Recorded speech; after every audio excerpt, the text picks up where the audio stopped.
done, and the rest is history. So how have you been over the years? I'm fine. Now, at that time, I was looking into earthquake thing that I'm doing, and consequently, I was out at night all the time. Now, let me give you some back data on this, and that is that I am more than a hermaphrodite. I am double-sexed. I was born double. And I needn't tell you that this has led to hundreds of abductions. I don't need to go into because I'm sure everyone has a vivid imagination. And so you're actually double-sexed. In other words, everything of both. 2 ovaries, 2 testes, and all the accoutrements thereof. Got it. And for that reason, you think they're particularly interested in you, and you say you've been abducted again and again? Oh, my, yes. Yeah, all the time. And what happens sometimes is that they forget to tell the little guys that pick you up to erase my memory.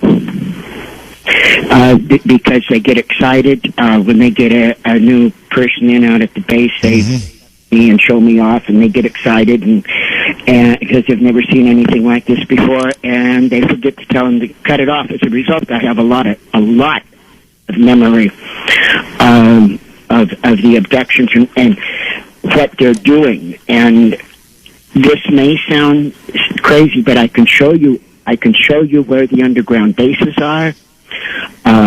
There are fallen angels, and there are coexist with the military. They're allowed to because they're giving them data that makes them big, strong armies. And the whole thing is known to the government. Okay, well, you've set us off in a good direction. I'm going to leave it at that. Butch, it is interesting. He said fallen angels. Well, there are theories from fallen angels to aliens to time travelers. That's a big one. And interdimensional beings. So I guess you pretty much think it's aliens that are doing this, or is it a combination of all of the above? Pretty much aliens. Pretty much aliens. Yep. Okay. I found I've read a lot of stuff and looked at a lot of reports on, Nephilim and the fallen angels, and although some of the theories seem like they're tailor-made to give you an answer, they just take you off in a totally different direction. Next thing you know, it's just a religious thing or. Well, I think people tend to ascribe whatever their belief system tells them they think it would be to that. But you're sticking with aliens. Okay, yeah. Drew in Tulsa, Oklahoma. You're on the air with Butch Witkowski and Art Bell. How you doing, Art? Okay. Been a fan for like 10 years. I think I got something to say tonight. Okay. Sometimes, it might be aliens, but sometimes it may be, the Illuminati, and they could hypnotize to make you believe it was an alien. And I'm saying if you own a copy of the Bible, you allow the Illuminati's curse to abduct or whatever. I'll explain. Okay, now John Todd, a former ex-Illuminati, states all original big money music recordings get cursed on an altar on a full moon, and they channel like Satan and his army all to follow every single copy. And John Todd also stated that the Vatican's altar was designed from a previously built satanic altar.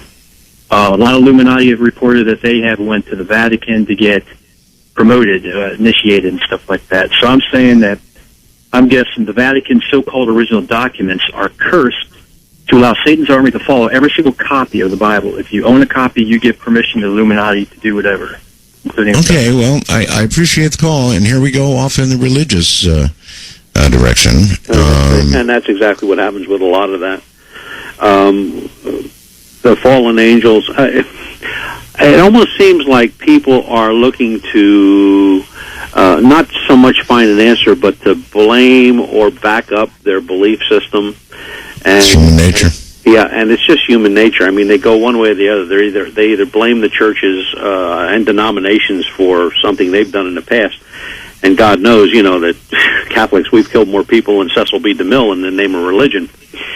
And the same thing with aliens. It's just the belief system, and it's like I always try to tell people, try to read as much as you can. There's enough good information out there to set your mind in a proportion where you can at least tell the difference between an alien and a fallen angel or a Nephilim or giants or whatever they're going to bring up next week. Mm-hmm. But all right, I'm going to stick with the aliens. Okay, you can't really rule any of it out. No, you can't. But until there's better evidence, I'm going to stick with the alien guys. Good enough. Pasadena, California brings Roger. You're on the air, Roger. Welcome. Hey, Eric. Thanks. Appreciate it. How you doing, buddy? Sure. Fine. Wow, there's a lot of stuff going on. I'm listening to a lot of the things that are being said about the operating